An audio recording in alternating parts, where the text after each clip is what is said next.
Il est strasbourgeois, il vient de l'Esplanade. 3 200 000 personnes le suivent sur TikTok, presque 200 000 sur Snap et 75 000 sur Instagram. Il s'appelle Simba, vous le retrouvez sur les réseaux, simba.qs. Bonsoir Simba.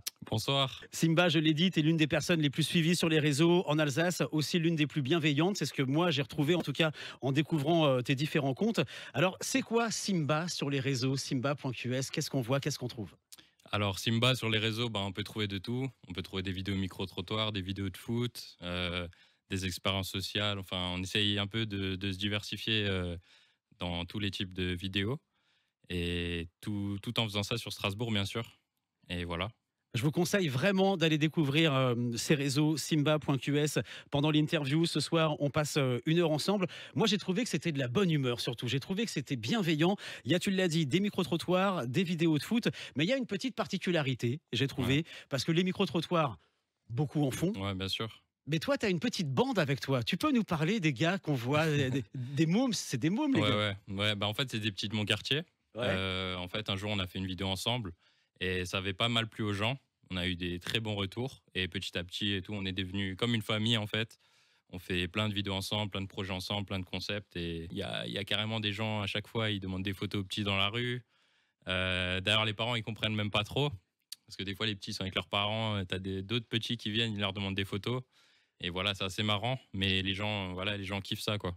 On écoute un ou deux extraits de ce qu'on peut trouver sur tes comptes, justement. Pour 10 euros, tu as 10 secondes pour me citer 3 fruits et légumes qui commencent par la lettre P.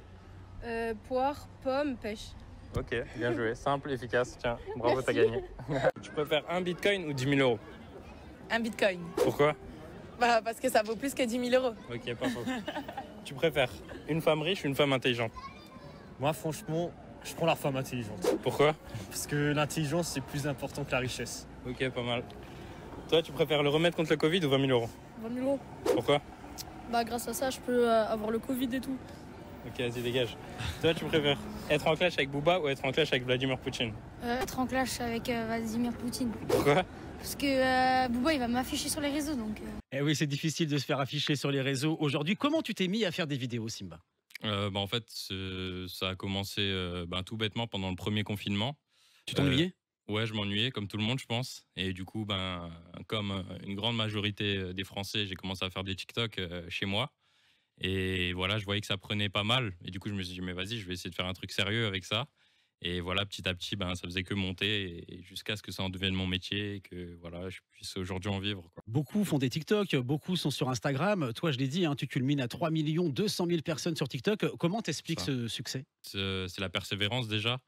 Et comme dit, pendant la première année en fait où je faisais des TikTok, je me suis dit voilà, tu vas faire ça tous les jours, tu vas te donner à fond, tu vas être le meilleur et forcément tu vas essayer de faire plus de vues que les autres.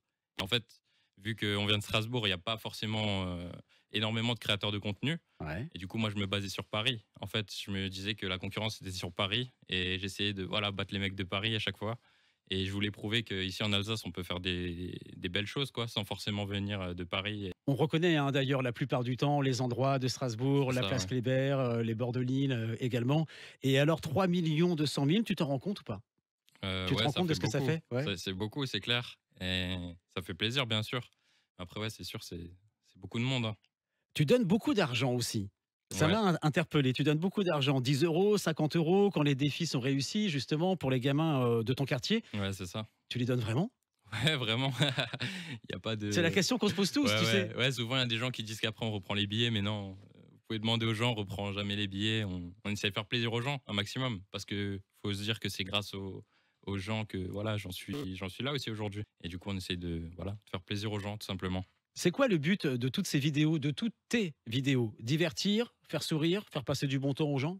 En fait, ça dépend parce qu'il y a des thèmes sérieux, on va dire, où il y a vraiment des thèmes engagés et tout. Par exemple, là, je sais que Là, il y a une histoire avec un chien qui est malade. On va essayer de faire une cagnotte et tout, faire un truc sérieux, quoi. Et sinon, d'autres fois, je peux faire des trucs juste pour rigoler, quoi, pour divertir, quoi, comme tu as dit tout à l'heure. Ouais. Et voilà, ça dépend des thèmes, en fait. On essaye d'être un peu couteau suisse, tu vois. Genre, Parfois c'est potache, c'est tu ça, m'excuses ouais. pour ce terme. Bah ouais, non, t'as raison. Parfois c'est de la bonne humeur et c'est pas la première fois que tu passes sur Top Music. C'est pour ça que je parle C'est de ça. bienveillance également. C'était dans le défi de Manu et Seb. Tu peux Exactement. nous raconter? En fait, c'était à une époque où, avec un ami, en fait, on avait vu qu'il y avait une famille dans la rue avec un enfant et ça nous a interpellés. On a commencé à discuter avec eux et suite à ça, on a mis en place une cagnotte et on a réussi à récolter 17 000 euros, plus de 17 000 euros en 3 jours.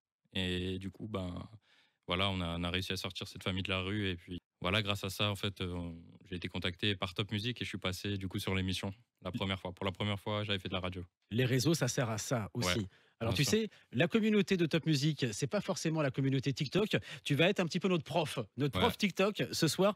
Pourquoi TikTok marche beaucoup plus aujourd'hui qu'Instagram et que les autres réseaux d'après toi? Alors TikTok, ça marche mieux parce que déjà, c'est du format court. Pendant 15 ans, on a eu du format long avec YouTube. Il faut savoir que au bout d'un moment, ça a gavé les gens, je pense, parce qu'on n'a pas forcément tous les jours le temps de regarder une vidéo de 20 minutes, 30 minutes. Et TikTok, voilà, c'est des vidéos de 30 secondes, 1 minute. Et forcément, voilà, les gens, ils peuvent le regarder n'importe où, dans le métro, dans le tram, n'importe où. Et ça a bien plu aux gens, justement, l'effet de ce format court. Et d'ailleurs, ça a été repris partout, par Facebook, Instagram, même YouTube. Et voilà, je pense que c'est ça la clé de TikTok, la clé de la réussite de TikTok. L'une des réussites de TikTok, ça a été les trends aussi. Tu peux nous expliquer ce que c'est qu'une trend? Exactement. Alors une T'en trend, fais beaucoup, je crois. ouais, j'essaie d'en faire pas mal. Une trend, c'est une musique tendance, une musique du moment dont tout le monde parle. Et voilà, on fait un petit playback dessus. Et on écrit souvent une phrase en rapport avec ce playback. Voilà, je pense que... Une petite danse parfois aussi. Ouais, parfois il y a des danses aussi. Bon, après, ouais. Ouais, si, il y a des danses, ouais, parfois, bien sûr. TikTok, c'est aussi une plateforme de musique et de danse. Donc forcément, ouais, il y a les deux qui se retrouvent. Tu poses beaucoup de questions aux gens dans la Ouais. rue. Comment ça se passe? Le matin, tu te dis, tiens, je vais leur parler de ça, de ça, de ça. Tu regardes un petit peu ce qui se fait ailleurs. En fait, ouais, non, je note sur une feuille des idées qui me viennent et tout. Je cherche l'inspiration un peu avec les thèmes souvent d'actualité déjà. Et voilà, je m'organise en fonction de l'actu et de ce qui se passe et de ce qui intéresse les gens surtout. Je ne vais pas parler de trucs. Voilà, j'essaie déjà de ne pas parler de politique Ouais. parce que déjà, j'y connais rien et que ça m'intéresse pas de ouf. Et je pense que les jeunes, voilà, il y en a pas trop qui sont intéressés par la politique, quoi. Mais c'est vrai que je cherche des thèmes, voilà, qui moi m'intéressent déjà et qui intéressent les gens en général. Ton public, justement, c'est qui? Mon public, c'est un public assez jeune. Du coup, la tranche d'âge, c'est 13-17 ans, la majorité, quoi. Et voilà, du coup, c'est le public TikTok en général, il est très jeune, c'est vrai. Mais sur YouTube, par contre, c'est un peu plus âgé. Les gens sont un peu plus âgés sur YouTube, c'est vrai. Et encore une fois, ça représente bien ce que tu disais tout à l'heure par rapport au public de TikTok. C'est vrai qu'il y a vraiment une différence entre YouTube et TikTok, quoi, au niveau du public, surtout au niveau de l'âge et au niveau de ce qu'ils regardent aussi. Sur TikTok, ils vont plus regarder des trends, comme tu l'as dit tout à l'heure, alors que sur YouTube, ça va être des trucs un peu plus sérieux. Je pense que tout le monde regarde des vidéos YouTube, que ce soit pour un tutoriel. On a tous regardé des vidéos YouTube, quoi. Quand vous allez rentrer ce soir, demandez à votre enfant, votre fils, votre fille. Et disons, j'ai entendu quelqu'un sur Top Music qui s'appelle Simba.qs. Moi, je connais pas et toi, tu connais. Mais bien sûr qu'ils vont connaître Simba.qs. Il y a des gens qui t'arrêtent dans la rue aujourd'hui. Ouais, bien, beaucoup, beaucoup de Tu arrives gens. à faire tes vidéos tranquillement quand même ou pas? Ouais, j'arrive à tourner tranquillement, mais c'est vrai surtout là, ces derniers temps, il y a pas mal de monde qui m'arrête, mais ça fait plaisir, quoi. C'est des gens, ils demandent des photos, c'est cool, c'est toujours cool. Il y a toujours de la bienveillance dans ça. Contrairement à certains, tu dois pas avoir beaucoup de haters. Non, franchement, non. Je suis depuis le début, franchement, là, ça fait 2 ans que je fais ça, et franchement, je peux pas me plaindre là-dessus. Bon, après, c'est sûr, il y a toujours des commentaires négatifs, Ouais. mais voilà, dans la majorité, c'est toujours du bon, quoi, qui ressort. Des collaborations, il y en a aussi. Ouais, il y a des collaborations. J'ai déjà fait des collaborations avec plusieurs marques, avec Betclic, Amazon, Prime, ouais, plein de trucs comme ça. Ça se passe comment maintenant? On passe par agence, tu as un agent, ça se gère directement avec toi. Si une marque, là par exemple, strasbourgeoise, se dit, bah tiens, moi je collaborerais bien avec Simba, qu'est-ce qu'elle doit faire? En fait, j'ai un mail professionnel sur lequel les marques me contactent. Donne-le, vas-y. C'est contactprosimba@outlook.fr. Contactprosimba@outlook.fr. Ouais, je crois que c'est ça, je suis pas sûr, je suis plus sûr. Mais ouais, en gros, voilà, elle me contacte par mail. Et voilà, elle me propose, elle se présente déjà, elle me présente un produit et voilà, suite à ça, on discute pour un prix, etc. On se met d'accord sur ce qu'elle veut, quoi. Allez voir les vidéos hein, sur TikTok, sur Instagram, sur Snapchat, simba.qs. Alors, dans ta bande de petits copains, il y en a un, c'est un petit peu la resta quand même, c'est Ego. Ego, Ego, EGO, ouais. Ego, tu Ouais. peux nous parler de lui un petit peu? Il a quelque chose, Ego. Alors en fait, Ego, c'est assez spécial parce que justement, c'est un petit de la bande, du coup, du quartier.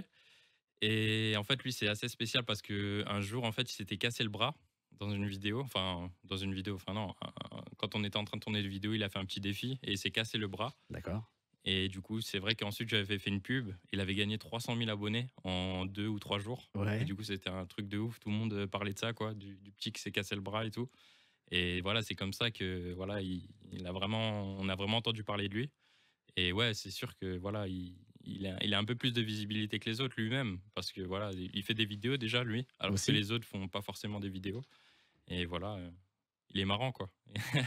Qu'est-ce que tu peux dire aux parents qui nous écoutent ce soir, qui connaissent pas forcément TikTok, qui te connaissaient pas non plus, pour aller s'abonner sur ton compte, pour aller découvrir ton compte? Allez découvrir le type de vidéo que je fais, vous verrez, c'est bienveillant, il n'y a pas d'insultes, on parle vraiment de trucs, il y a que du fun quoi, il n'y a pas de vulgarité. C'est du divertissement. C'est du divertissement à fond, ouais, voilà, et voilà, on parle de plein de choses. Il y a des vidéos intéressantes pour tout type d'âge. Il y a Il y a du pas foot ça. aussi. Il y a du foot, ouais. Beaucoup de foot, Exactement. pourquoi? En fait, j'avais créé le challenge justement Bottle Foot, Ouais, et c'était un jeu avec la bouteille, et je m'amusais à faire tirer les gens dans la bouteille dans la rue. c'est toi qui as créé ça. C'est moi qui ai créé ça. Ça a Et été- après, ça a été repris dans Ça le a monde été entier. repris partout Dans le ensuite. monde Ouais. entier, ouais. Mais on était les premiers à l'avoir fait du coup avec un ami à moi, et à Strasbourg, bien sûr. Et du coup, voilà, la vidéo avait fait 53 millions de vues. Et c'était un truc de ouf. On n'en revenait pas. Et voilà, grâce à ça, plein de gens ont repris le concept à Paris, à Bruxelles, un peu partout dans le monde. Même au Japon, j'ai vu des vidéos là-dessus, quoi. Et c'était un truc de ouf. Tu touches pas de droit d'auteur là-dessus, rien. Non, malheureusement. Malheureusement. Ça aurait fait beaucoup sinon. C'est clair. Et le terme alors, c'est quoi? TikToker, Instagrammeur, créateur de contenu, influence. C'est quoi pour toi qui est vraiment spécialiste et qui est vraiment là-dedans, la différence entre tous ces termes? Ouais. Bah, en fait, moi, j'aime pas trop le terme influenceur. Parce que influenceur, déjà, aujourd'hui, c'est un peu péjoratif avec ce qui se passe en France par rapport aux influenceurs de la télé-réalité qui font un peu des magouilles, des arnaques, des trucs comme ça. Voilà, le terme, j'aime pas trop. Mais c'est vrai que créateur de contenu, ça me reflète plus parce que, entre autres, moi, je fais que des vidéos, quoi. Je fais pas forcément énormément de placements de produits. Enfin, Ouais, j'ai je vu monte, ça. je monte pas des crèmes, je monte pas des flacons miracles, des trucs comme ça. Moi, je fais des vidéos, je me concentre là-dessus et voilà, il y a que ça. Du coup, créateur de contenu, je pense que c'est. Comment t'expliques ce côté addictif que ça peut avoir, TikTok, Instagram, les stories, les réels? Bah, encore une fois, justement, en fait, le fait de voir du contenu court, en fait, il y a tellement d'informations dans le contenu court que c'est comme, entre autres, c'est comme une drogue en vrai. On regarde, ensuite on passe sur une autre, ça parle d'un autre truc qu'on kiffe, on peut plus s'en passer à la fin, on fait que regarder, à la fin on veut passer 10 minutes dessus, et à la fin on est sur 1 heure. Et voilà, ça va vite. Le but final, c'est quoi? Tu veux en faire quelque chose ensuite de tout ça, de ces 3 millions, 200 000 abonnés, 200 000 sur Snapchat? L'objectif pour les 5 ans à venir, c'est quoi? Ben ouais, forcément, j'aimerais me faire des gros projets, quoi. Ben, je pense que le but pour toute personne qui fait des vidéos, c'est à la fin de faire des séries et des films, bien sûr. Pour tout vidéaste, voilà, c'est le Graal, on va dire. Mais voilà, là, pour le moment, je franchis les étapes petit à petit, palier par palier. Et à la fin, on verra. Mais bien sûr, ouais, j'ai plein d'ambitions par rapport à ça. Lancer ta marque de vêtements aussi? Ouais, j'aimerais bien faire ma marque de vêtements pour 2023. Et du coup, là, je suis en train de tout mettre en place pour que ce soit, voilà, fait. On se tient au courant et dès que ça bouge, dès qu'il y a un nouveau projet, tu reviens, tu es ici chez toi. Merci beaucoup en tout cas pour l'invitation. Ça fait vraiment plaisir, c'est cool ce que vous faites. Merci à vous. Et c'est chouette d'être venu chez nous ce soir à Top Music, simba.qs. Merci beaucoup Simba. Merci à toi, merci à tout le monde.